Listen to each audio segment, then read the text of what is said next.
We are where my 14-month-old son is buried. It happened on the evening of January 11th, 1997, as we spent an evening at my in-laws. Tom went up earlier in the day, and I met him there later on in the evening.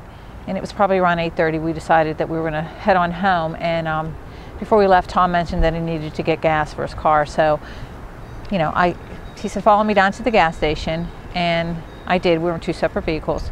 So he pulled in, pumped the gas. I was in the car. The boys were strapped in their car seats side by side, and my car was filled with laughter. We were playing peekaboo, and they were just, filled with laughter. When he was done, we switched cars at that point. I pulled out of the gas station first. Tom pulled behind me. Right. And well, at that point, Mary Beth had pulled out first and was caught in an intersection at a red light. I pulled out in my car behind her with my two boys in the back, Matthew and Ryan. And what we didn't know at the time, we did see two individuals on the corner, but really didn't think anything of it. And at that point, there was a verbal confrontation with the two individuals on the corner and some individuals that just pulled into the gas station. Some people that had just pulled into the gas station. So the verbal confrontation, went on, and at that point, the two individuals who were on the corner, one of them pulled out a gun, and both hands on the gun, aimed into the gas station and started to pull the trigger. And unfortunately, I was in the line of fire, and one of the bullets came right through the windshield and grazed my cheek and hit my son, Ryan, who was 14 months old, sitting in his car seat, and just hit him. Pierced his left eye. In his left eye. And at that point, obviously a real tough situation, and tried to avoid any additional or trying to get out of the way of the crossfire. I just ducked to the left of the steering wheel and tried to watch to make sure that they weren't going to charge me. And I guess it seemed like hours, but it was just seconds.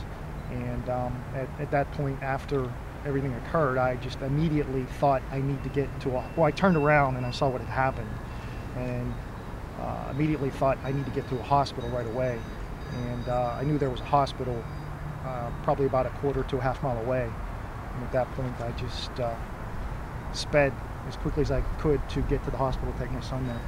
And when Tom, when we were at the traffic light, when I was able to make a right-hand turn, I did so because I could see this unfolding out of my rearview mirror, and the whole time I'm praying, please don't let anything happen to my husband or to my babies. So when I pulled right, unbeknown to me, Tom made the left-hand turn, and an ambulance couldn't have got our baby to the hospital quicker. So I pulled over, shaken from this, and waiting for his car to pass, so I would know that my family was okay.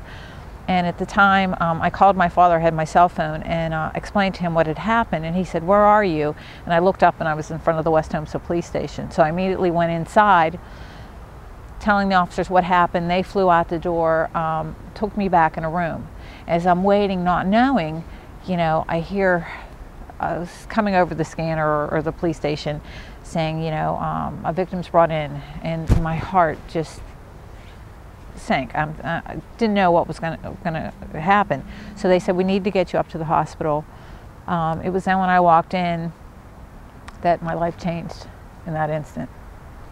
I seen my husband on the floor with only the wall to hold him up. I seen my 3-year-old standing on a chair with such fear in his innocent eyes, and a nurse beside was comforting him. And the whole time I'm saying, "Where's my Ryan? Where's my Ryan?" as I'm searching for my family. And my father was already up at the hospital, and as he was coming out of the emergency room with tears running down his cheek, he said, "It's Ryan, it's Ryan." I went numb. I was screaming, "No, not my Ryan. How could this be?" I was able to go in and kiss his beautiful chubby cheeks, and they had to life flight him to Children's Hospital. So for 2 days, we went, and hope, I'm thinking, the worst, he would be blind. You're clinging to everything. I have him here, he's fine, and day by day we watched his little life slip away. And on the 13th of January, The doctors came in and said that there was nothing more that they can do, that 48 hours earlier our son was full of life and laughter, was now brain dead. So our whole world came crashing down around us, and there was nothing we can do to stop it. But we can stop this, and this is why we're involved with Ceasefire PA, you know, with mayors against illegal guns, because we need to make a difference. You know, and I feel that that can be done in 2 steps. We need to close the loopholes. We need to our background check system. We need to prohibit people that aren't allowed to carry firearms or get a firearm in their hand. We need to stop that, and we need to close the loopholes in our background checks to get it, you know, in a national database, so you know everyone can find out who should not get a gun. She's not able to get a gun, and they should do a background check on all the sales of guns. You know. Yeah. Thank you for sharing your story with me.